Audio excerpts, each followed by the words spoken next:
عمرے کا بھی مختصر آپ طریقہ بڑا آسان طریقہ ہے جی. آپ اگر پاکستان سے جا رہے ہیں ایئرپورٹ سے آپ چادریں باندھ لیں, غسل کر لیں, تو یہ مستحب ہے.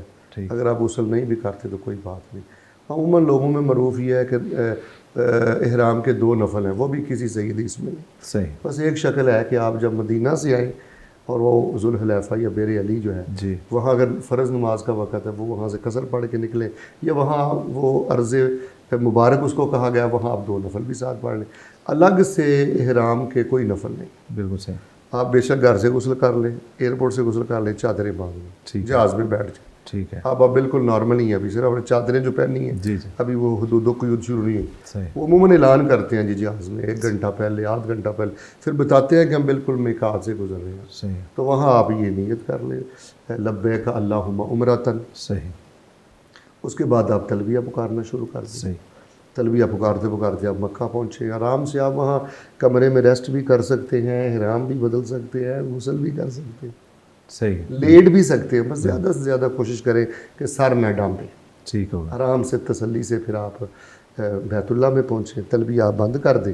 نماز کا وقت ہے تو نماز پڑھیں. اگر نماز کا وقت نہیں ہے تو تحیۃ المسجد پڑھنے کی ضرورت نہیں. ٹھیک ہو. اپنے آپ دائیں کندھے کو ننگا کریں اور بالکل حجر اسود کے سامنے سے آپ اللہ اکبر یا بسم اللہ اللہ اکبر کہہ کے اپنے طواف کو شروع کریں. بوسہ دے سکتے ہیں تو بوسہ دیں. اگر کسی لاٹھی کے ذریعے یا کسی کپڑے کے ذریعے آپ اس کو حجر اسود لگ جائے اس کو آپ بوسہ دے دیں, کپڑے لاٹھی کو, یہ بھی دور سے استلام بھی کر دیں. آج کل رش زیادہ ہوتا ہے تو ذرا کوشش کرنی چاہیے کہ ایزی معاملہ کرنا چاہیے. نیت کے مطابق اجر ہوگا. پہلے 3 چکروں میں آپ ذرا رمل کریں. ٹھیک ہے. اگر وہ زیادہ جگہ نہیں آپ کو مطاف میں ملتی تو تھوڑا سا ایکٹیو ہو کے چلیں. ٹھیک ہے. آپ اسی طرح 7 چکر مکمل کریں. رکن یمانی اور حجر اسود کے درمیان, یہ رکن یمانی ہے یہاں سے حجر اسود کے درمیان ذرا ربنا آتنا فی الدنیا حسنہ وفی الآخرۃ حسنہ وقنا عذاب النار. باقی آپ کوئی بھی دعا کریں, پنجابی میں, اردو میں, انگلش میں, اور کریں ذرا تھوڑی سی بڑی دقت کے ساتھ, بڑی توجہ کے ساتھ, اور اپنا 7واں چکر مکمل کریں. پھر اس پہ بسم اللہ اللہ اکبر کہنے کی ضرورت نہیں. ٹھیک ہے. اس کے بعد جب مکمل ہوتا ہے 7واں جی مقام ابراہیم کے سامنے آئیں, وہاں 2 رکعتیں ادا کریں. پہلی میں کافرون پڑھیں, دوسری میں اخلاص پڑھیں. ٹھیک ہے. اس کے بعد زمزم پئیں. پھر ممکن ہو تو آپ استلام کریں, نہیں تو بے شک دور سے استلام کر کے آپ صفا مروہ کی سعی کے لیے چلے جائیں. اچھا شاید یہ استلام جو ہے وہ سامنے سے کرنا ہے یا جہاں کھڑے ہیں وہیں سے کرنا ہے؟ جہاں سے آپ دور بھی ہیں تو کوئی حرج نہیں. ٹھیک ٹھیک. جب آپ صفا مروہ کی سعی کے لیے جائیں تو صفا سے اپنے طواف کا آغاز کریں. اور تھوڑا سا قبلہ رخ ہو کر یہ دعا پڑھیں, لا الہ الا اللہ وحدہ لا شریک لہ لہ الملک و لہ الحمد وہو علی کل شیء قدیر, لا الہ الا اللہ انجز وعدہ ونصر عبدہ وہزم الاحزاب وحدہ. وہاں آپ دعائیں وغیرہ مزید بھی کریں. پھر ایک مرتبہ یا 3 مرتبہ؟ ہاں 3 مرتبہ اس کو پڑھیں. ٹھیک ہے.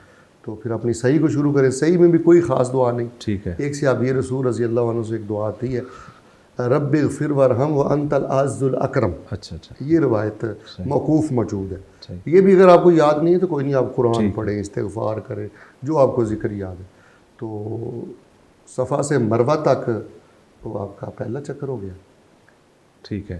ٹھیک ہے. آپ نے صفا سے شروع کرنا ہے. جی بالکل. مروہ تک پہلا چکر, وہاں بھی آپ یہی 3 دفعہ کہیں, لا الہ الا اللہ وحدہ لا شریک لہ لہ الملک و لہ الحمد وہو علی کل شیء قدیر. دعا کریں. پھر آپ آ جائیں صفا پہ, پھر مروہ پہ, پھر صفا, پھر مروہ پہ آپ کے 7 چکر پورے ہو جائیں گے. وہ درمیان میں جو سبز لائٹیں ہوں وہاں مرد حضرات تھوڑا سا تیز چلیں. ٹھیک. جتنا ان کے لیے ممکن ہو. بہت زیادہ دوڑ لگانے کی بھی ضرورت نہیں. اس کے بعد آپ سر منڈوا لیں یا کٹوا لیں بال, آپ کا عمرہ مکمل. جی بالکل ٹھیک. جیسے یہ 7ویں چکر پہ بھی دعا کرنی جب ختم ہوتا ہے؟ ہاں بالکل. 7ویں چکر پہ دعا کریں, لمبی دعا کریں, اللہ کے سامنے روئیں, قبولیت کی دعا کریں, دیگر امور کی دعا کریں. ٹھیک ہوگا.